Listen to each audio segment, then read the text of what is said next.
Welcome to the Shared Practices podcast, where we tell the messy, real-life stories of the journey to practice ownership. The risks are real, the cost is high, but it's worth it. At least I hope so. I am your host, Dr. Richard Lowe. This is an exciting episode for me because this last week, on Wednesday, May 1st, 2019, I closed on a group of practices here in Indianapolis with some partners, with Dr. Hunter Smith and Dr. Will Little. They were willing to take a risk to buy some practices with me, even though I've still got some time left in the Army. I've got a couple years here, and I'm going to be practicing part-time in those, moonlighting in those practices.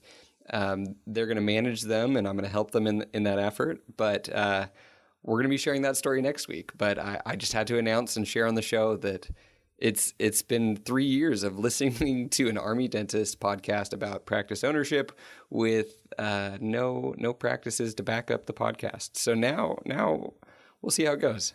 I'm stoked to share the full story. So that'll be next week. But in the meantime, the reason we're delaying that story is because we have another exciting announcement and an exciting episode this week. So I'll dive into this interview and we'll bring on our host, our guest in the outro as a new host on the show and as a new partner on Shared Practices. So here is Dr. Matt Guarino. Recently, I went to Washington, D.C. with my family for a wedding. We ended up using Uber every single time we needed to get somewhere. We could have taken a cab, which would have been more expensive, sometimes convenient, sometimes not, or we could have rented a car, which would have cost a little bit more up front, but we would have had more freedom. However, I would have had to navigate DC, figure out where to park it, and then pay all the parking fees. So why did we use Uber? It was both more convenient and less expensive. That's the exact same thing with Lab Pronto. Lab Pronto is Blue Sky Bio's solution to both convenience and cost. So within Blue Sky Bio, you can just export to Lab Pronto and access all these labs across the country that are plugged in. You could buy your own 3D printer, have a lot more control, and become the lab yourself, or you could send your cases to a traditional lab that's going to charge you $400 to $500 per case for the designing and fabricating of the guide and sending it back. Why not have the best of both worlds? Why not have a more convenient solution that actually costs less? That's exactly what Lab Pronto is. Check it out within the Blue Sky Bio software. Click on the button at the very top called Lab Pronto. You're going to be exporting your cases and getting them back in no time.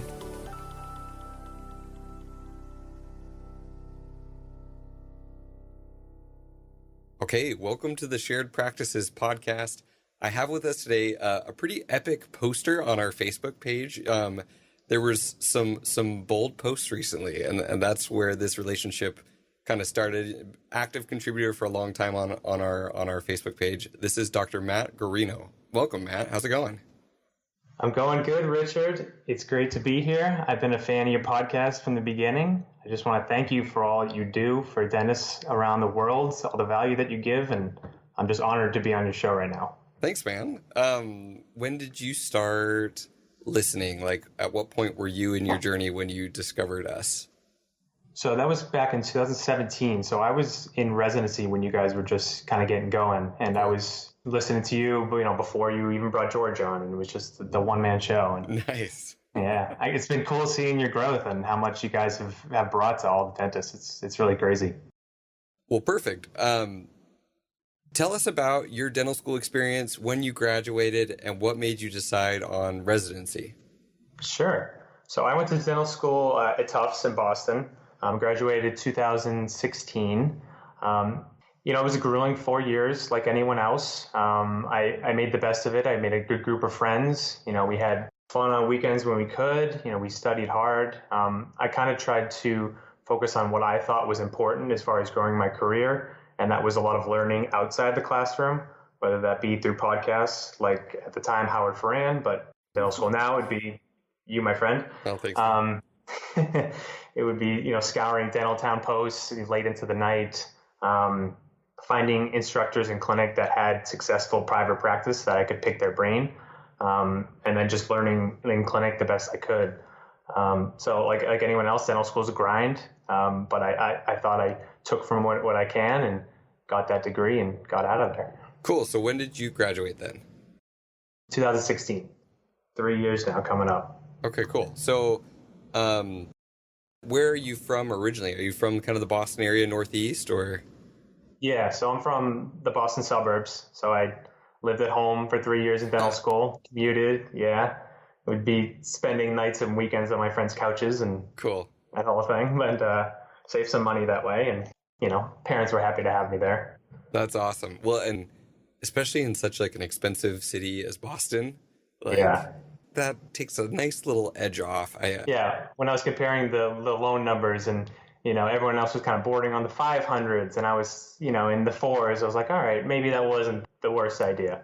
Okay. Yeah, no, that it'll add up, Oh especially yeah. like between lifestyle, rent, and all of that. So, people talk about how, oh, the stuff you do in dental school doesn't matter one way or another, don't stress about it. On one side, it's true. If you've got a family and you have to rent and you have to provide for, like, yeah. But hmm if you have an option like that and you take advantage of it, then you can really kind of come out ahead. Though in the end, we'll talk about how maybe it would have been just fine as well if you had. It probably would have. So for all the people out there, don't freak out that you need to start living like a pauper or something weird. Like it's gonna work out. No, this is good. Okay, cool. So graduated 2016, in Massachusetts. Is that where you remind me? Are you in Massachusetts right now? No, now I'm in the suburbs of New York City. So I'm in Westchester County now. So in New York then, and I was like, oh, I thought New York entered the picture somewhere. Do you have to do AEGD or GPR to get licensed? You do, yeah. You need the 1 year residency to have a license. I think it's one of the only states in the country. Lucky us. Yeah. But that's, residency wasn't on my picture in dental school. I was very impatient. I was very, you're spending all this money on school. You're just so eager to get out there and make money. And that's all I was thinking about. I'm like, I got all this debt. Like, what am I going to do? I got to make money. But life kind of pushed me to New York and forced my hand a little bit with that. And looking back, it was the absolute best thing that could have happened because I wasn't ready to kill it in clinical dentistry coming out of dental school. I mean, I'm can admit that I did 12 crowns in dental school. I didn't touch a molar root canal. I took out probably 30 teeth. I was just enough to be dangerous, like people say. So doing that was just the best thing for me. That's awesome. So, and we'll get a little bit more into your how you picked this residency and kind of your thoughts on it. But what was the draw for New York for you? Like, that it's an extremely crowded metro, competitive, high cost of living. What was the pull for you to go to New York? Well, I had a significant life event happen towards the end of dental school that kind of put my career options in peril for several months, including after graduating for a few months. So this was the best option I had at the time. I started the residency late. I started in September. So I saw this that had an opening. It fit. I was like, you know what? I had jobs lined up, but I was like, this something about this seems right. So I interviewed there. I signed that day. I found an apartment that night. Like it was just crazy, but something about it was like, this is the right move. And it's tough to say exactly what it was, but I just kind of felt it in my gut. Was the residency in New York then? Because I guess I'm trying to figure out like what's the story that got you from a Massachusetts boy to a New York man. Yeah. What's I'm always going to be a Massachusetts guy, so don't get me wrong. But no, the residency was in Queens, so that's where I ended up. Yeah. And what was the like reputation of this residency? Like it's always a balance of like what people say this residency is about and then what it's actually about and what kind of opportunities end up actually coming your way in residency. So mine was kind of unique in that I didn't go through the whole like process of applying to residencies and the match or whatever you call it.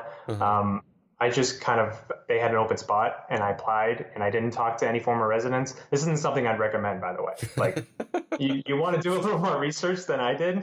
This is not a recommended career path. No, definitely not. Like definitely talk to former residents to find out like what kind of program you're signing up for a whole year. I did not have that luxury. So I just kind of went in blind. And I don't even know if my program has the best reputation, but it served me so well And I think a lot of that was the mindset I brought into it. Like, it's very easy to get in there and just be complacent and kind of take what it gives you. But I was looking for certain things and I went hard for them. And that kind of made the whole difference. And I am like 1,000% on board with that philosophy, because at my residency, like the minimum number of implants was 10. And, people usually get somewhere between 10 and 20. But knowing that I wanted implants from the start, like every single patient I screened, like I was looking for opportunities. I was hanging out with the oral surgeons, hanging out with the periodontist.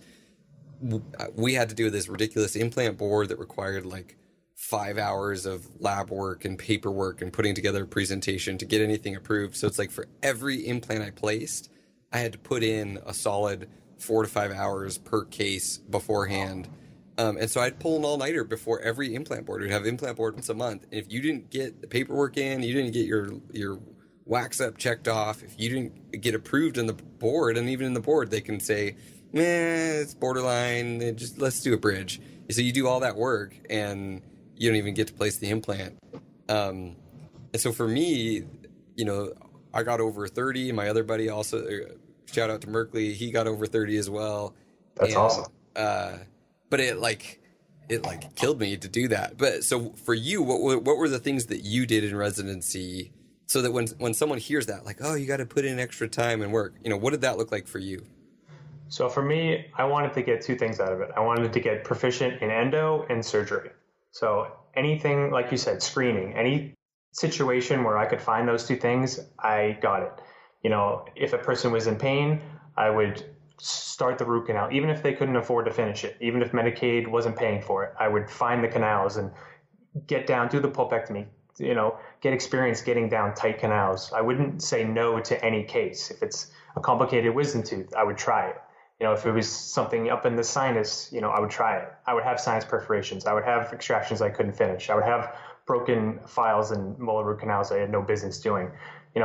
I knew you have that safety net of the specialist who's there, who can bail you out if needed, that I was able to really stretch myself clinically. And I think that's, in a nutshell, is the best thing about a GPR, is you can have the ability to really get outside your comfort zone while being in an environment that allows for that, and that you don't have to worry about malpractice, and you're learning from trained specialists, and it's a very safe environment to do that. And I think that if people approach their residencies like that, they can get so much more out of them. Well, and I think everyone assumes, oh yeah, that's what I'm going to do. But at the same time, to do all of those things that you just said, those are uncomfortable experiences. It's uncomfortable to push yourself on a case, even if you have someone at your back. You could totally coast, or you could punt, mm-hmm. or you could find excuses why, this patient can't pay for it, so I'm not even going to try, or, mm-hmm. So having that hunger, that just kind of willingness to get every experience possible, can be a little uncomfortable, but people need to kind of lean into that discomfort if they're going to get the most out of it. Sure, it's super uncomfortable. I mean, being in the scenario where you just broke a file on someone's tooth and you got to tell them, residency or not, that's tough, human to human. Yeah. You have to just know that, you're sacrificing a lot by being there. You're potentially putting aside thousands of dollars to be in that residency in a whole year of your life. And, you have to make it worth it. And you have to go there every day with a fire in your belly, or else, you're not making the most of your time. Totally. Well, cool. Well, so surgery and endo is what you wanted. It sounded like that's kind of what you got. You really did maximize your time there. What were the what's your favorite surgeries, since I don't get to talk clinical on shared practices that much? I love implants now. That's my favorite thing to do every day. It's what I look forward to. It's what I spend time at home planning. I took a course when I was an associate, which we'll talk about, and on implant placement, and now it's just my favorite thing. I'm into guided surgery now. I'm looking into getting a 3D printer, so that's the kind of thing that gets me juiced up right now. And I got a little experience in that in residency. I took a couple courses through Zimmer. I was able to place 2 in residency. It wasn't close to year 30, but even my 30, I mean, it's guys will in a 1-year AEGD, some people get over 100. It's my 30 is not much to brag about compared to a real oral surgeon or a periodontist or the things that other people do. But for me, that was like the most I could get in my circumstance. And at the end of the day, being comfortable flapping, being comfortable handling complications, being comfortable, with surgery in general, that translates so well to the implant placement. And then it comes down to the treatment planning and the grafting and the if and the when and the angulation and all that. So, Yeah, like they say, like if you can do a surgical extraction, a good one, you can lay a flap, you can do implants. You just need to know the hows at that point. If you have that baseline skill, you can easily add that procedure to it. cool. Well, so what was your plan going into residency for after residency, and what was the plan by the end of residency? Like, where were you coming into this headspace wise, and where were you by the end? I think once the initial shock of I'm in New York now wore off, I kind of realized I kind of like being in New York. So soon after I started residency, I really doubled down on trying to find a practice to buy. I went about this a couple of different ways. One of which was I contacted the New York State Dental Association and I asked for a list of names in the certain area of New York I could see myself living for any dentist over 55. So I wrote every dentist in those towns a letter saying, hey, my name is Matt Guarino. I'm in this residency. I want to buy an office. When I finish, here's my contact info. Please contact me.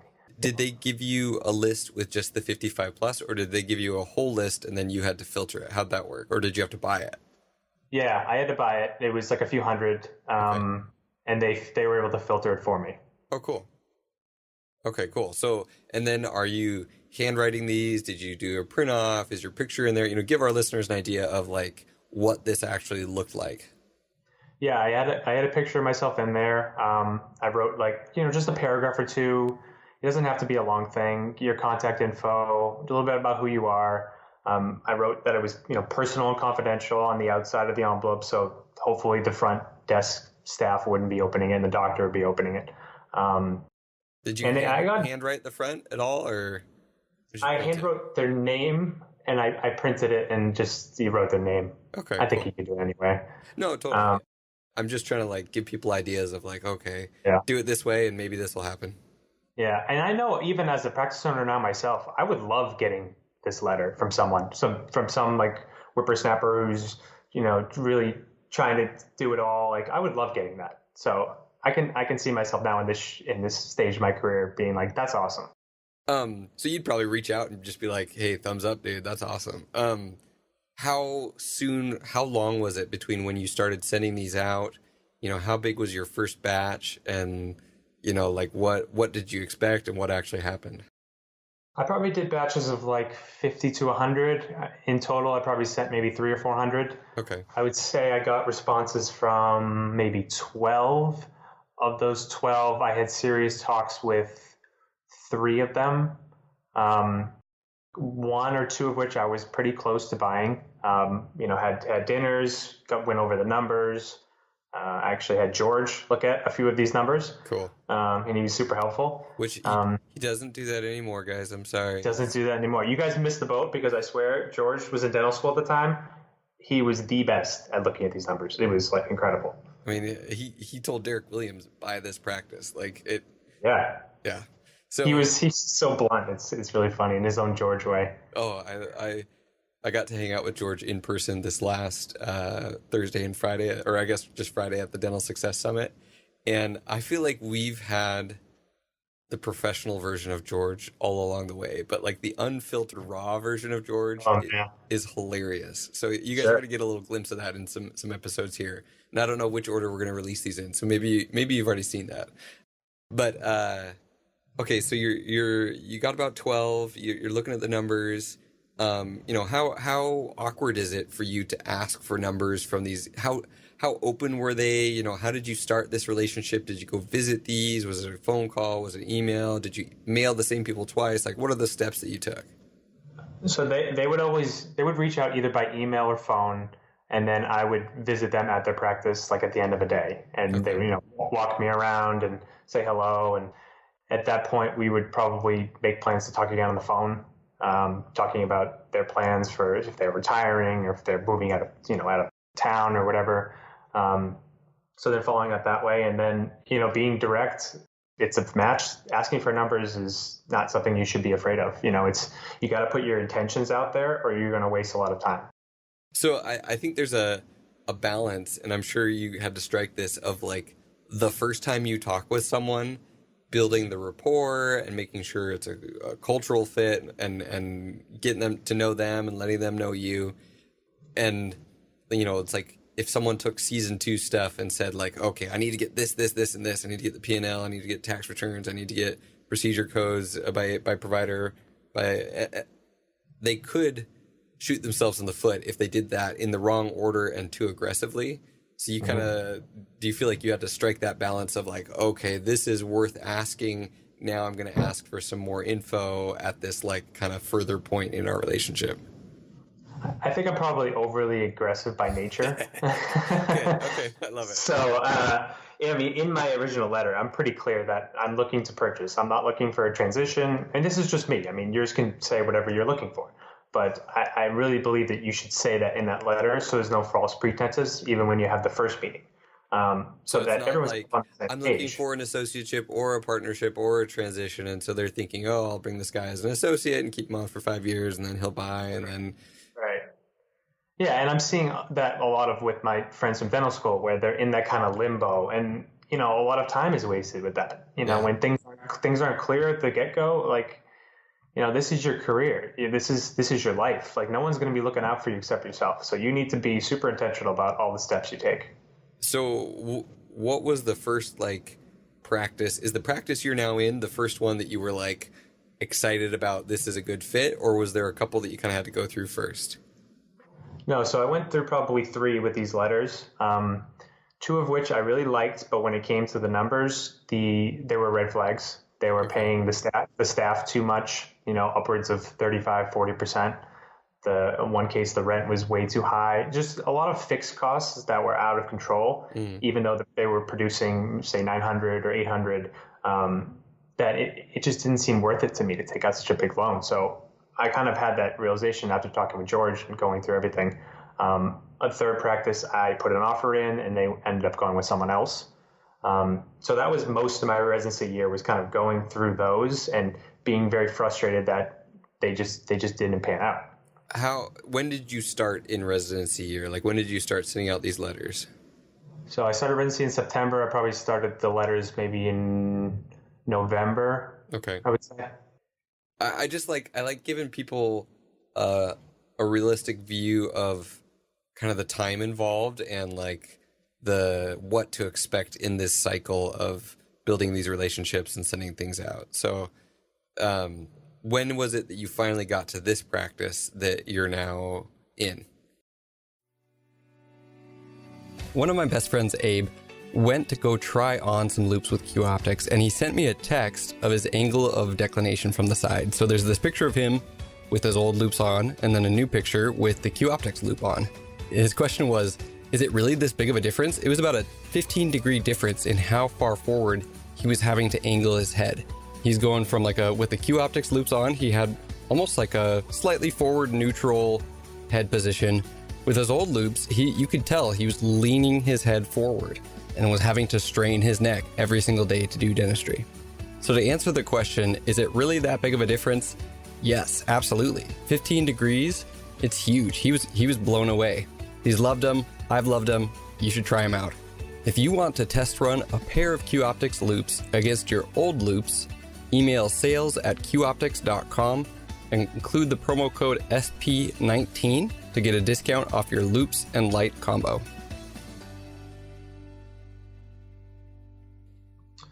So I ended the residency the following September, and the plan was always to be, to buy right after. And, I was a month out, and I was like, this probably isn't going to happen. Like, I don't have a hot lead right now. Like, I better try to find a job. So this is almost a year at this point of you attempting. Yeah, and like really trying to get these practices, like talking to brokers, talking to banks, like doing the whole 9 yards, and just not finding anything worthwhile in the area I wanted to live in. So I had to work, so I had to get an associate job. And just one day I was sitting at that job on the computer. My schedule was super slow. I'd go on a broker website like I did almost every day, And then all of a sudden this practice popped up, and I was like, this looks different. It said they were doing 1.5 million, but he said they were taking home 900. I was like, well, that doesn't seem right. Like, I just looked at, like, at this point, hundreds of practices in the area, and none of them were like that.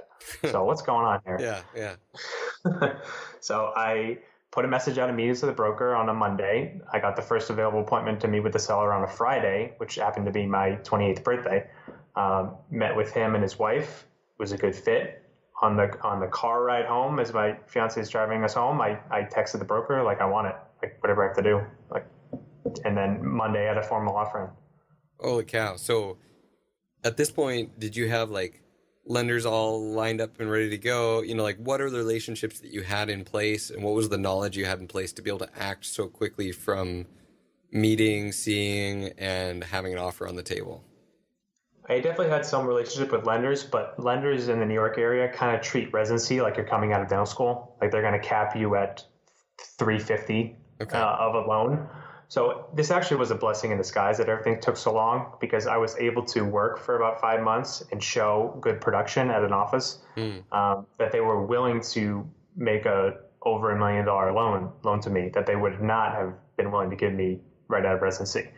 So I used those relationships that I had built in that year, but that extra work experience was the only reason I was able to get this loan. Okay, cool. So do you mind sharing? So you said 1.5 collections. What was the asking price, or what was your offer, if you're okay sharing details? If you're not, that's totally fine. No, sure. The asking price is 1.25 million. I just offered that. I just wanted it so bad. I probably could have negotiated that. I just didn't want any. Yeah, maybe not. I didn't want anything screwy to happen. I know, like, some other people had seen it before me. I had a good rapport with the seller. He was an awesome guy and is an awesome guy. And there was no way I was letting anyone else have it. So I was like, all right, if that's what they want, I'm not going to nickel and dime them. Let's just do it. Was the take home legitimately 900? Like, was from his, between production, paying himself, and then profit, like, was that real? It was probably between 8 and 900. Yeah.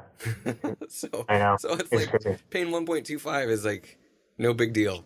Yeah, I know. It was, like I said, diamond in the rough practice. It was not like anything I had ever seen. And it comes down to, like, what we've been talking about all along, is that fortunately and unfortunately, the industry standard is this, percentage of collections valuation. And so, he's within a normal range of 1.25 for 1.5 collections. It's like, sure, yeah, it's a little bit on the higher end, but really not that bad. That's a pretty average price, but for an extremely profitable practice. Do you feel like you had any concerns replicating his production?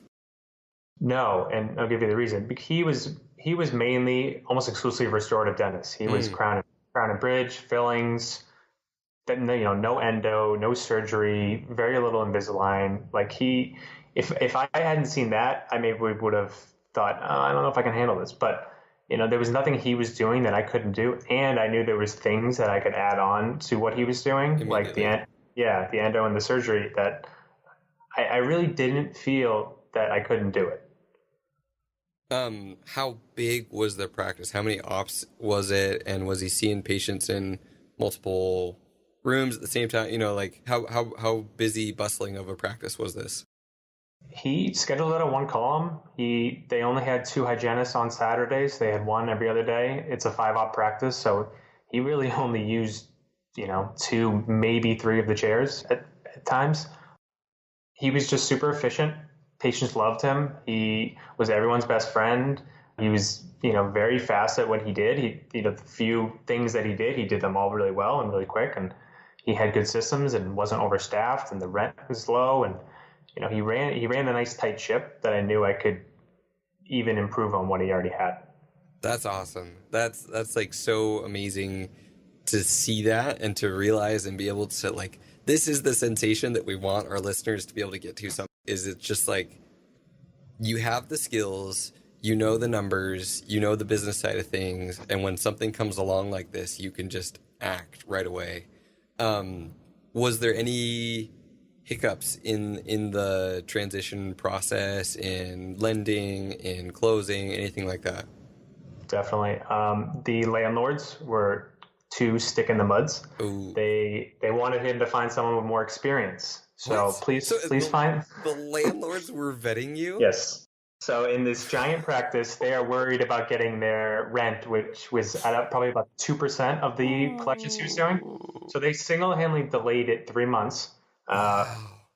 As you can tell in my tone of voice, I am totally over it, and don't hold it against them at all. So that was the biggest delay. Getting the financing was actually super easy and painless, and going over the numbers was fine, and getting it evaluated by a CPA and all that, and the lawyer and everything. But that was the main hiccup. That's so frustrating, and Yeah. especially with just everything that and that, oh my And goodness. I had quit my job in advance of it happening, so I wasn't working, and I was like, okay, like I'm at my 5th week of doing nothing. I'm ready to start this now. Oh. But So it finally happens, despite the landlord's concerns about your ability to produce, which is just ridiculous. How did that go? How was the transition for you? How was it taking over the team? Did you have any turnover? Was there any drama there? Yes, there was. Yeah, of course So there was the drama. Sorry. Of course. Oh man. So the seller, he stayed on for 2 months. He worked with me as an associate. His wife was also a front desk person, so she helped me out as well. We didn't schedule anything new with him. We just kept the schedule and kept it very clean. No patients were able to like request in especially for procedures. I would be doing all the exams, but he did a nice introduction with all the patients every time he could. So that part was very nice. He handled it very well, and that was perfect. So how long was that again? Sorry. That was 2 months. 2 months. Okay. The staff was another bear. Mm. I did the thing where a lot of people say, where you don't try to make too many changes in the get go. So while he was there, we changed the name because it was named after him. So I named it Maple Hill Dentistry, with the generic name, and we kept a lot of things the same. When he left is when I started to say, let's start to make some office changes that were greatly needed. The staff did not get on board. He had 8 staff members. Of those 8, we have 1 remaining. Oh. And they were all gone within 4 months. Wow. Yes. The office manager had been there for 25 years, and she quit very abruptly, and some very not so nice things to say about me. So these were all Please say fun. that there was no like Yelp reviews or Google reviews from these people. Like there was no online tarnishing of your reputation or anything like that. We suspect a couple Oh, were influenced by them. oh Yes. my goodness. It's not, luckily, it isn't too much of a damage. Yeah. Okay. So what do you do at this point? Like, you're how close together, how tightly were you losing people at this point? Or firing people? So I fired one of the people pretty early on. The other ones quit. It'd be like, it almost like it was like one after the next. It was like one would quit, and then 2 or 3 weeks, another one I thought would quit. I hired someone in June to replace the assistant I fired, and then she quit 3 months in. Oh. It's like, I can't win here. Like, what's going on? And like, they were dark times. Like they really were. I didn't know if I was just taking this practice that, was successful, I'm going to just bring it into the ground. Like, if people can't work with me or something, you kind of like put it on yourself and do the whole blame game. And they were tough times. What did you do to hire, and what were the rapid lessons learned in hiring, and what would you do differently? How did you find good people to replace these people?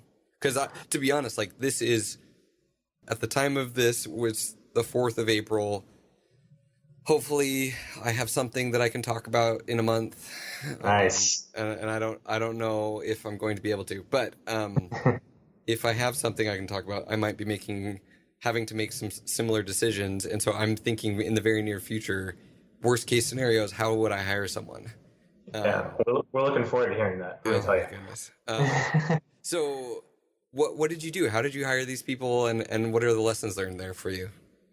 One of the lessons learned, and I think this is really hard. It's really easy to say this, but it really is the truth. If someone is not going to be on your team, like clearly they're going to show they're not going to respect you and trust you. It's been months. you have to be okay with letting them go. And you have to be okay with, no matter how pivotal they are, the office will still go on. You will be okay. The office will be okay. So this manager I knew wasn't a good fit with me. She just, for whatever reason, did not like me from the get-go. And I knew it. And I tried to like put it aside because she was good at her job and the patients knew her, had been there forever. I should have been able to really recognize that and let her go before she did more damage. As I found out later, she was doing damage the whole time. That's the biggest lesson, is just you put yourself out there. You got to get the team to trust you. If they're not willing, then you need to move on, and they need to move on.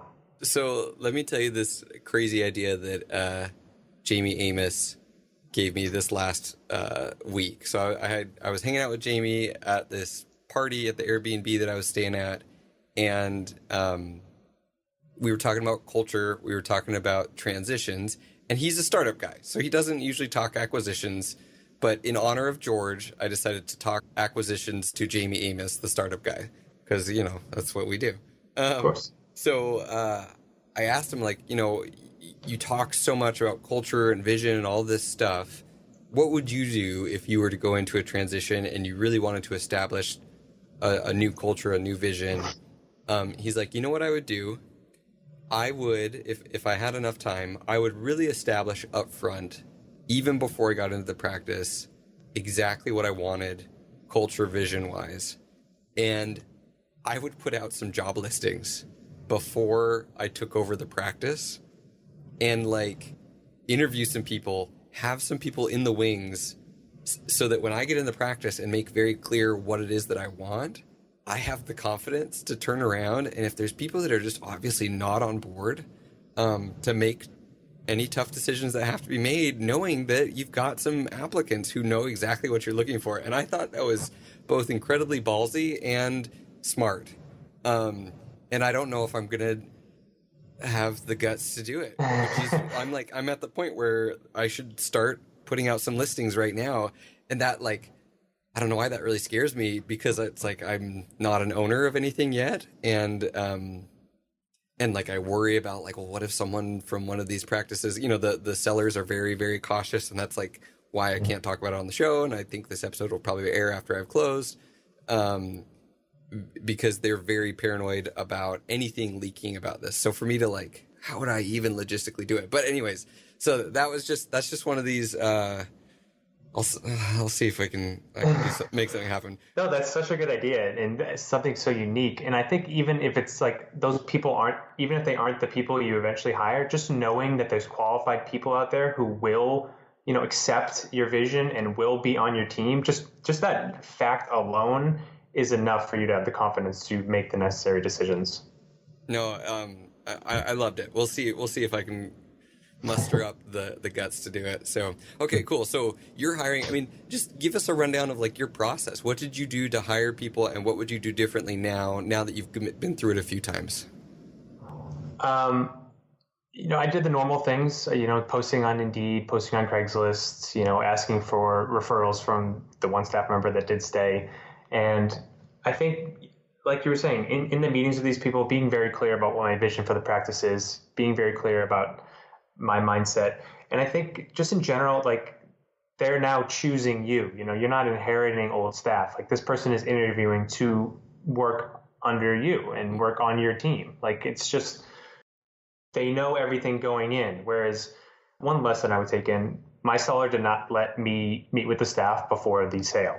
Okay. And I would not recommend that, because I walked in and they had no idea. And there I was, and I'm the new owner, and he's telling them as I'm standing next to him, and the tears flowed and people got upset, and it did not start off on the right foot. And wow, we couldn't recover from there. So do everything you can to get in front of the staff at least once before you walk in there as their boss.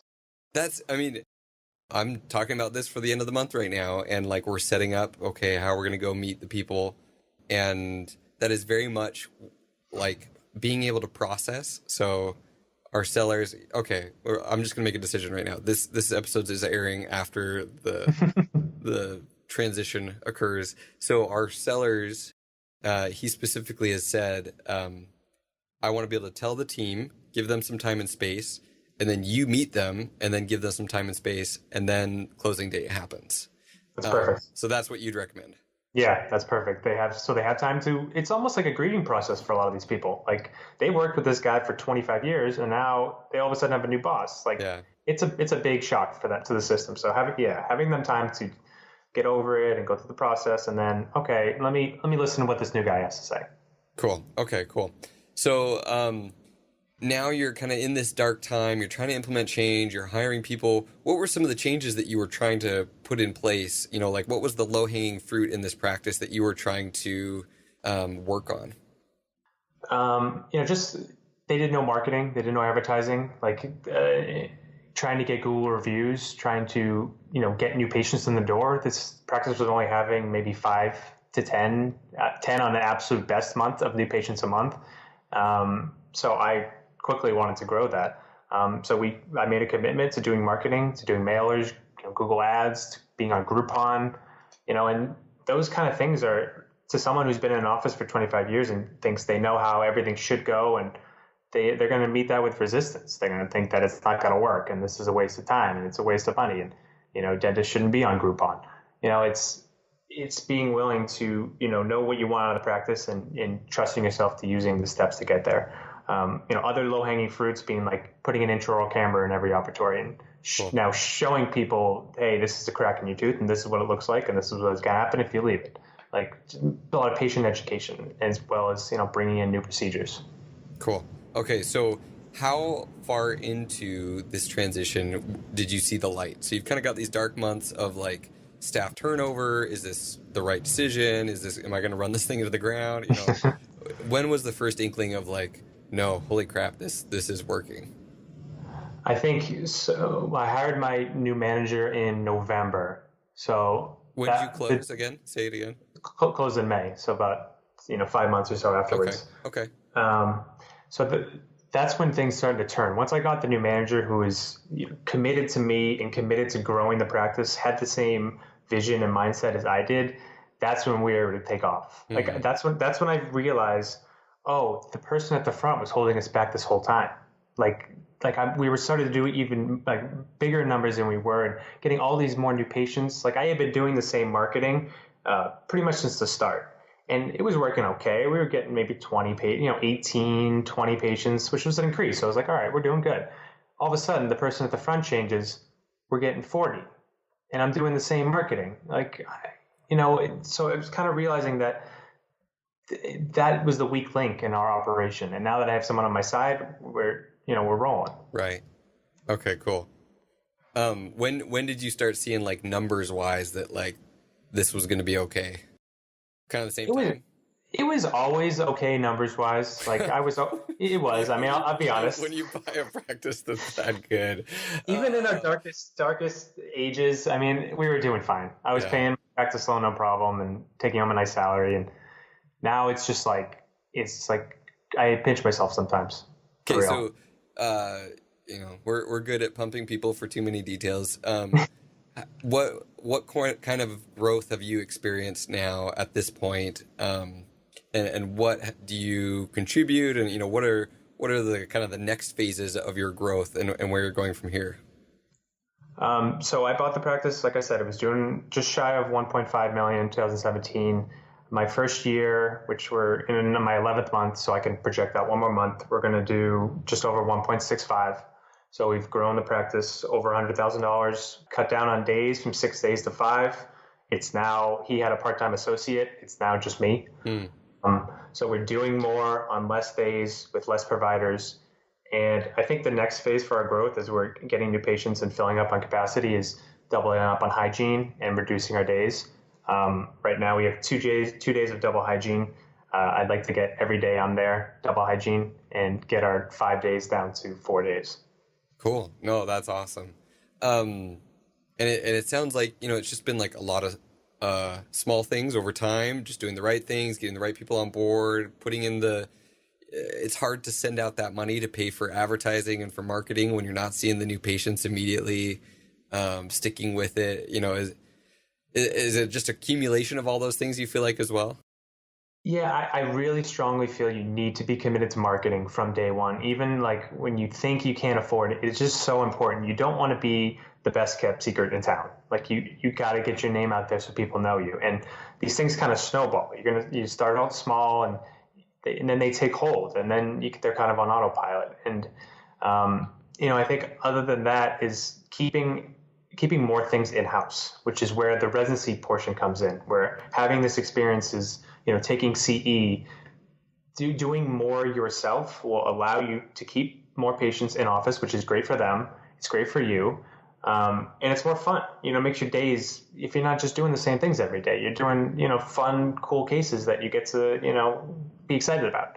So I think it's a combination of all that. That's awesome. And I also think that like having done a residency where you both do more and you see more, you go out of your comfort zone, maybe you contract a little bit back to your comfort zone.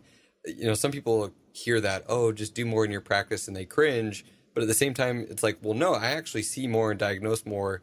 I send more to my specialist than probably the doc who didn't do the residency, and I do more in-house both. Do you think that's true for yourself? Yeah, like for instance, I got a CBCT this year because I wanted to do implants in house, and with that, I'm using it for endo diagnosis, and I'm sending more to my endodontist for retreats or for internal resorptions or just difficult root canals that I probably wouldn't have picked up without it. So yes, I'm definitely sending more to specialists now than I would have. Otherwise, no. Well, cool. Well, the last kind of personal question that I'm going to ask with all this is you posted, so, you kind of asked for this, about student loans. So, some people are super worried, and which is understandably so, about 400 to 500 plus of student loans. What has ownership done for you, and what would your advice be to people? My advice is the way to pay off a big amount of loans, it sounds so simple, is to make more money. That's my favorite quote in season one was Scott Luna saying that. It was like, I probably got it from him, to be honest. Like, that stuck with me so much. It like clicked one day. I'm like, whoa, wow, that's how you do it. um, and as we know, the way to make more money in our industry is to be the owner. So I think for me, the way I did it was everything in my career from the start of dental school to where I am now was to get me to be an owner of a successful practice. That was what every decision had the why. Everyone say find your why. That was my why. I wanted to pay off loans. I wanted to be an owner, and that was the way to do it. So this year I'm going to be paying off the rest of my loans, $400,000 in 1 year. I'm going to get rid of it. It's going to be by December 31st. I'll announce this here. I'm going to have an epic New Year's party. It's going to be such a good event, and I can't wait to have that out of my life.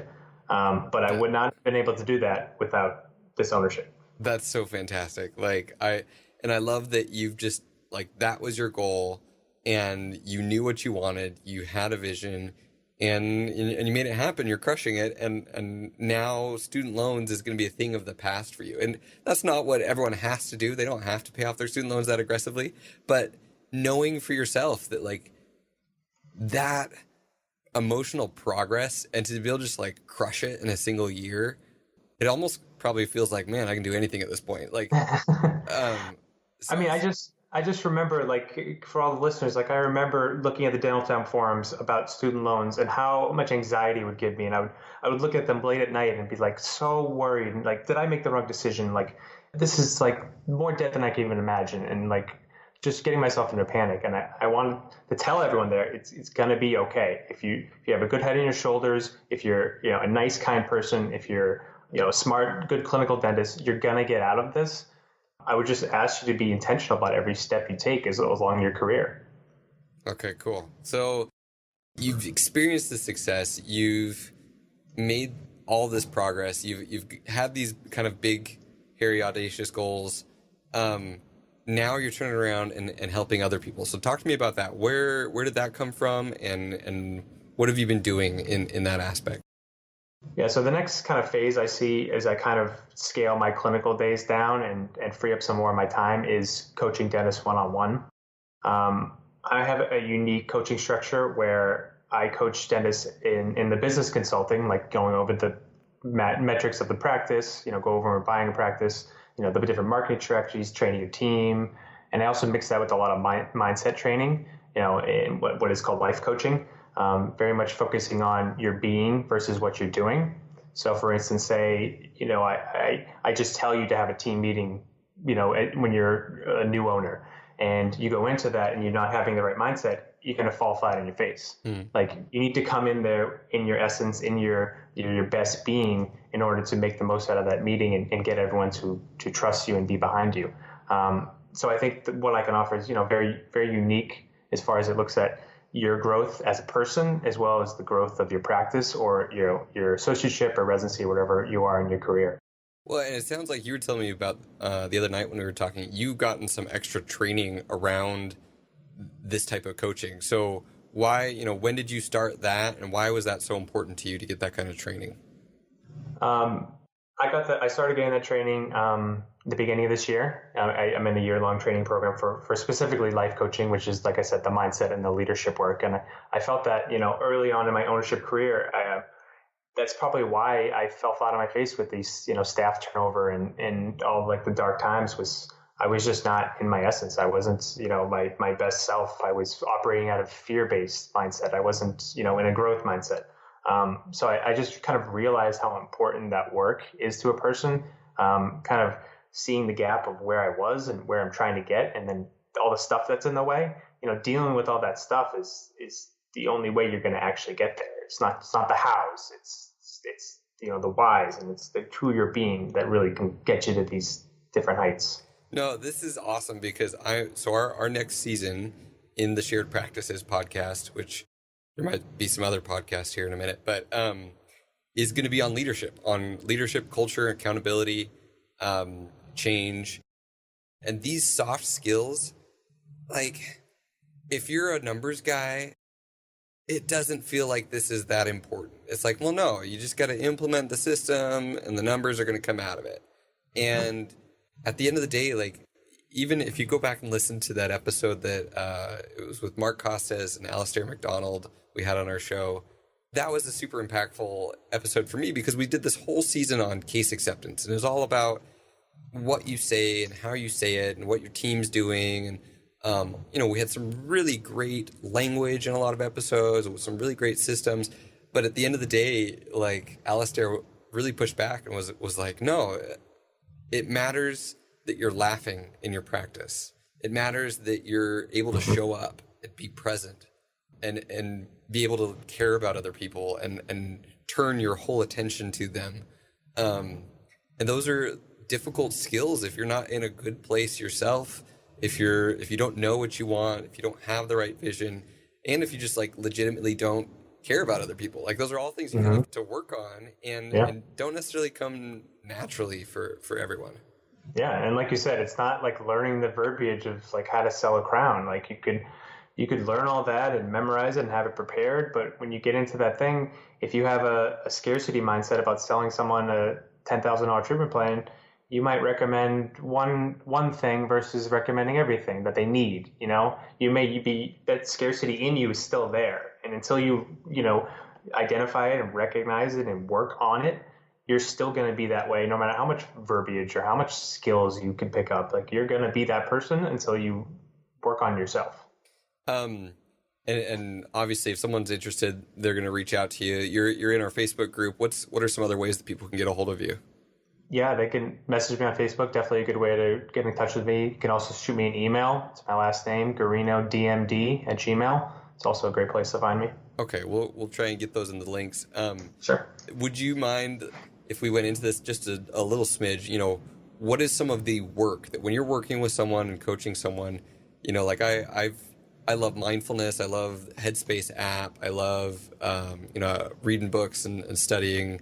Even like Eckhart Tolle, The Power of Now, like his stuff, like makes me cringe on one paragraph and I can like barely read it. And then the next paragraph, I'm like, oh man, that's amazing. So there's the mindfulness side of things. There's like journaling, what are some of the tools that you've used that have helped you get people to this state? So I think one of the tools we use in life coaching is called survival mechanisms. And where you work with the clients and you develop there are three survival mechanisms that you can name that are places they come from when they're not in their greatness. Like, say you get to an airport and the flight attendant, they won't let you in because they closed the door. Like, how are you going to react in that situation? And that says a lot about, your survival mechanisms. When you're at fight or flight, who are you being in that moment? So for instance, for me, one of mine is brainiac baby. So I, think of myself as very smart, but then a lot of times I can, act like a little baby and be afraid and throw a tantrum. Exactly. So just recognizing and being able to catch yourself when you're in those modes. And now that you have them named, you can be like, oh, I'm making this decision in my practice out of my survival mechanism that's called this. So I'm being that right now. Like, is this really the right move for me right now? Or am I making a decision out of my greatness and out of, my essence? So I think it's very much getting in touch with yourself, noticing your patterns and identifying your strong points, your weak points, and growing in that way by just knowing yourself a lot better.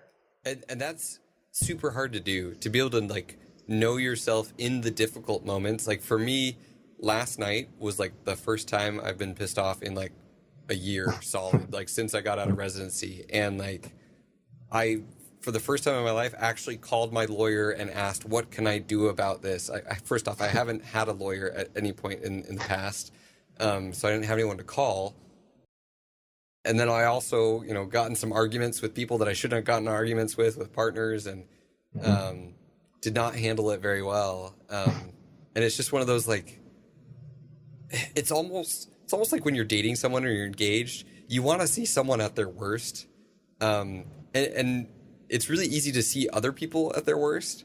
It's a lot harder to see ourselves at our worst, and to be able to evaluate that and then build into that a skill like you just talked about by labeling it, being able to distance it from yourself a little bit and step back and catch yourself and ask yourself, like, is this what I want? Like, do I really want to be this person right now? Do I really want this result? Because I know if I go into full, rage mode or whatever it is, I know what the results are, and they're usually not good. It's usually damaged relationships. It's usually things that you've said that you can't take back.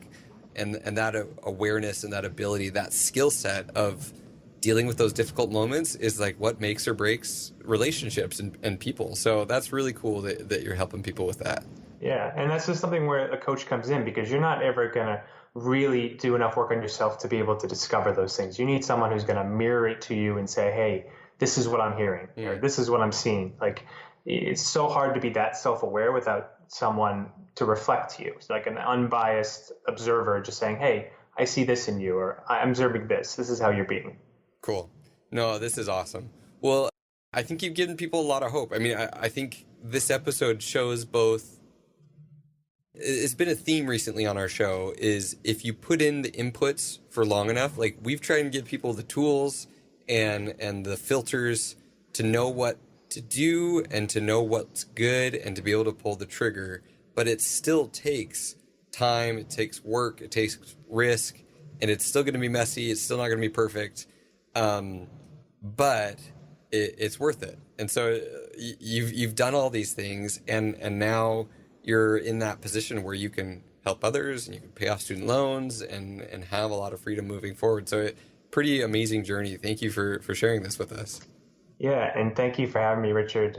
It's such a pleasure to be on here. Like I said, I'm your biggest fan. Love what you and George are doing. So thanks, man. It was a lot of fun.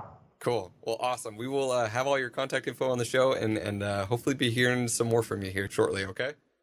Yeah, thanks, Richard. Cool. Hey, talk to you later. Bye.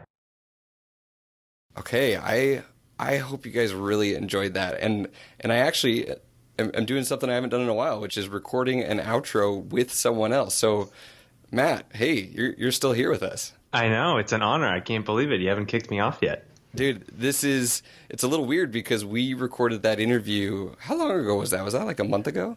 Yeah, that was, I guess that was mid-April. Yeah. So yeah, now it's beginning of May. Beginning of May. So, man, maybe only 2 or 3 weeks. But since then, a lot has happened.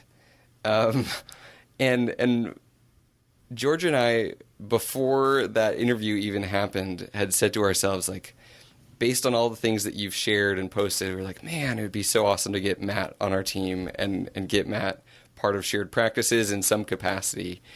And So after this interview, we started talking and thinking and talking and thinking and going back and forth, and realized that, yeah, no, that would be like the best thing that we could possibly do is to get Matt on board as a coach, as a partner, as part of shared practices. And so this is the announcement that we are now bringing Matt to shared practices. So welcome.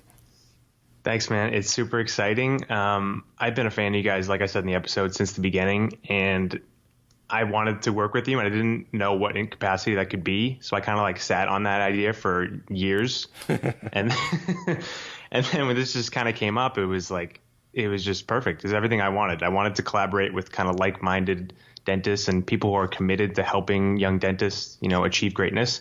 And it's just been a whirlwind, and I'm so excited to get started. Dude, this is exciting. I am legitimately stoked, and I think you bring not only your own set of expertise and experiences with practice acquisitions, with transitioning, finding a phenomenal practice, and then crushing it and learning along the way, getting better and improving yourself via CE and coaching courses and other things like that. But also just your excitement level, your drive, your goals, your ambition, all really, really, really good things. So I'm excited. Yeah, man, it's going to be great. And I think the listeners and the community in general are just going to get so much out of, bringing more people on, making this just even a bigger enterprise and something that really is a force in the dental industry. I think it's just a niche that is really needed right now. Well, and if you don't, we didn't talk about this beforehand. So if you don't have a great answer for this, that's totally fine. But to partner up with us, that would kind of like doing this on your own, because you were kind of looking at coaching on your own. Like that was kind of the direction you were going. So share with me the decision making between, do I build up clients one-on-one versus, joining shared practices? Because initially, like, I think you could make actually a little bit more money on your own with one-on-one clients versus partnering with us, because then we're going to have to build it and split it and share it and all that stuff. So it's not as cut and dry of a decision as someone might think. Yeah, I think it just comes down to I've kind of felt like I've been on an island for the last couple of years, because I've been really going after this practice acquisition, and none of my friends are really in the same boat. The people I kind of communicate closely to from Tufts and everything. So I'd always felt like I was like urging for collaboration with like-minded people.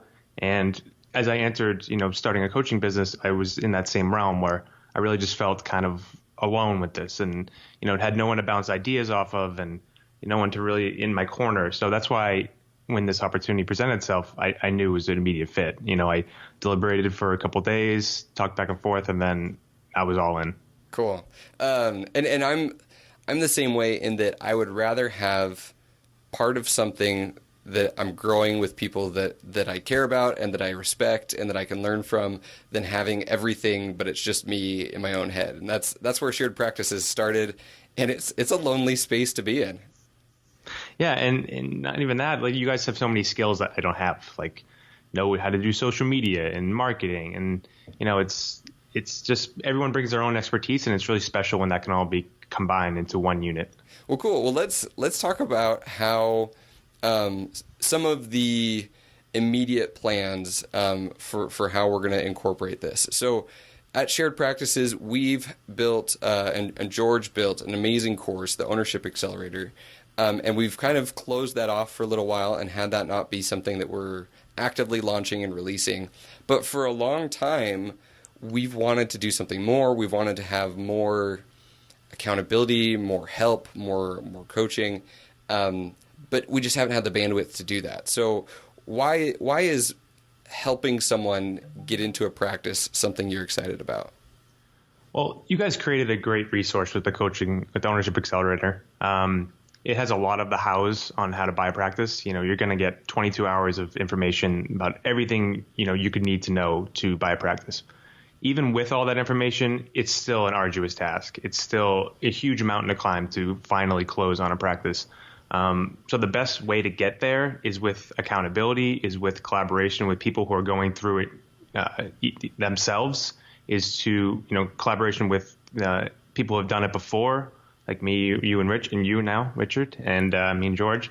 So there's a lot of value that can come from that environment. It's not so much always the house. It's kind of like a unit that's going to keep you together and keep you accountable for that goal.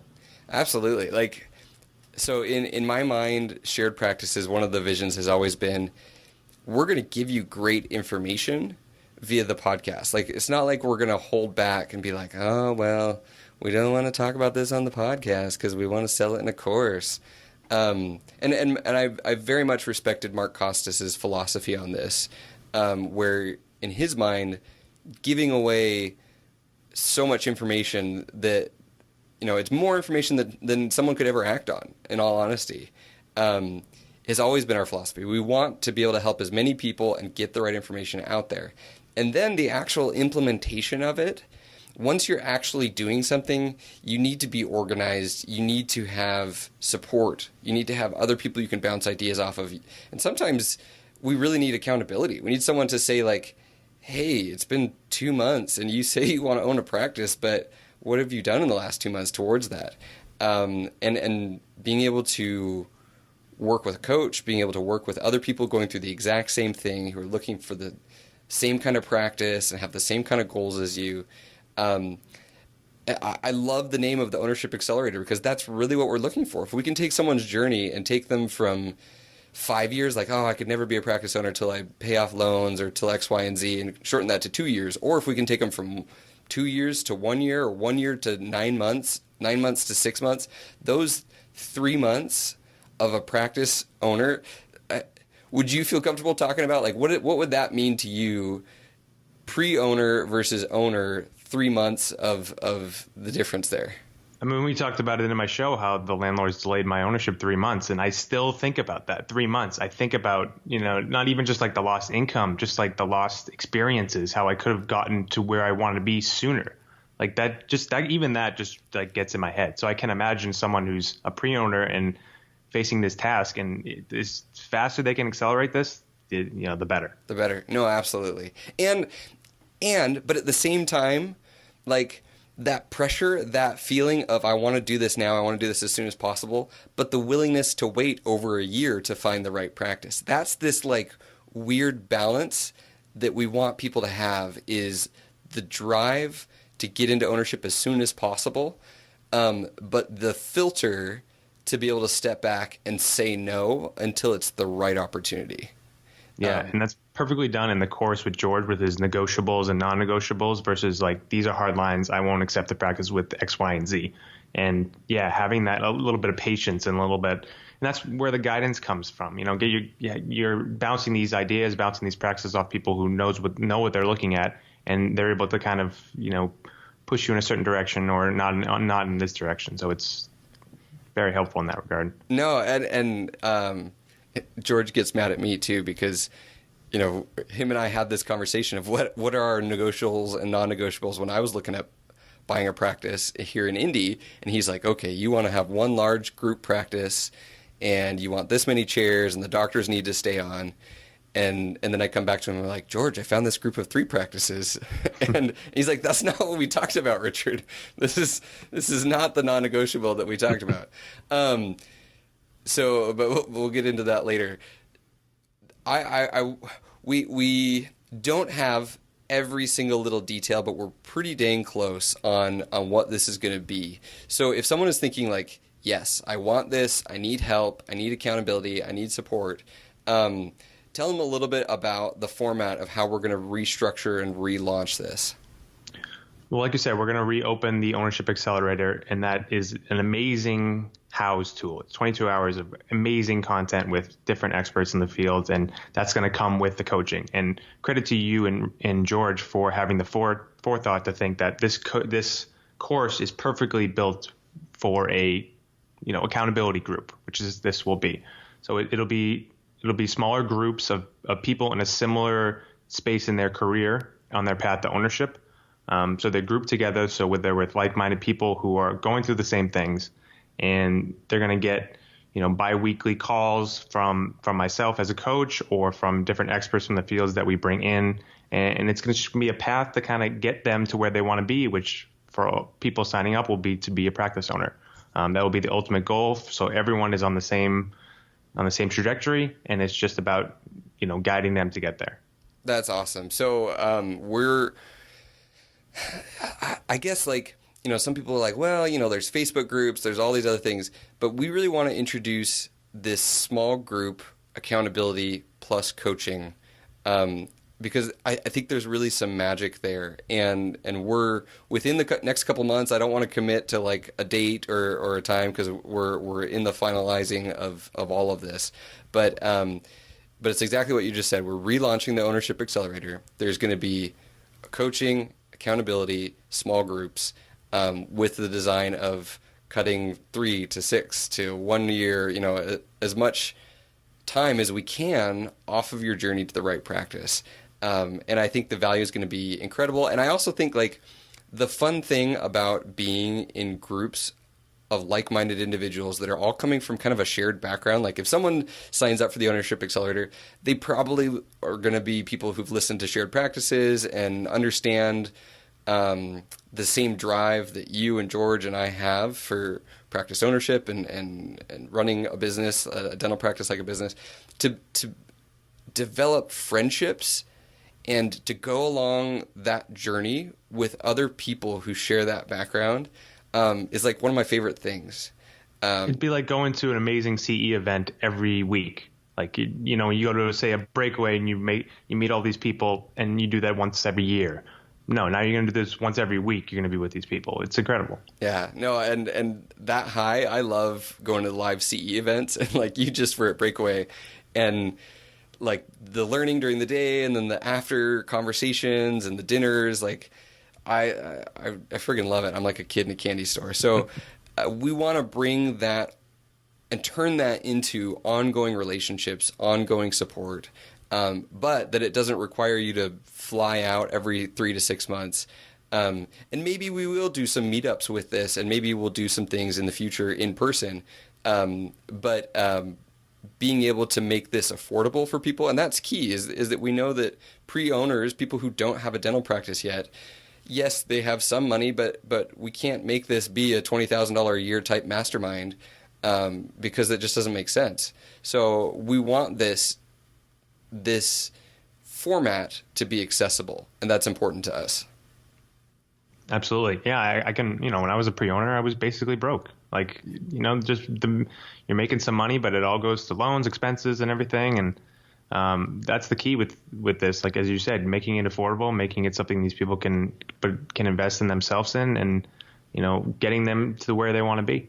Awesome. Well, if someone hears this and is frustrated because we don't have the launch out quite yet, because it'll be this next Friday, please just email us. Matt, what's the best email? We need to get your shared practices email. We can give out matt@sharedpractices.com. That'll put a little fire in you for creating that. By next Friday, that email will exist. So if you are interested in this at all, rather than like sending you to some link, just like email Matt. Just say like, yes, like I'm totally interested. Let me know the details as soon as it launches. I want to know what it's about. So and if you thought this interview was inspiring, helpful in any way, shape, or form, reach out to Matt on Facebook, email him at that email address that doesn't exist yet, and we'll make this happen. So Matt, this is going to be so much fun, and I'm just excited to have like a co-host back on Shared Practices, because I know George you've been on an island forever. I have been. George abandoned me until last week. So, anyways, this is going to be so much fun. Welcome to the show. Thank you, Richard. It's an honor, and I can't wait to get started. Cool. We will talk with you guys next week. I'll be sharing my full experience of multi-practice ownership, and explaining the insanity. So tune in next week for the next episode of Shared Practices.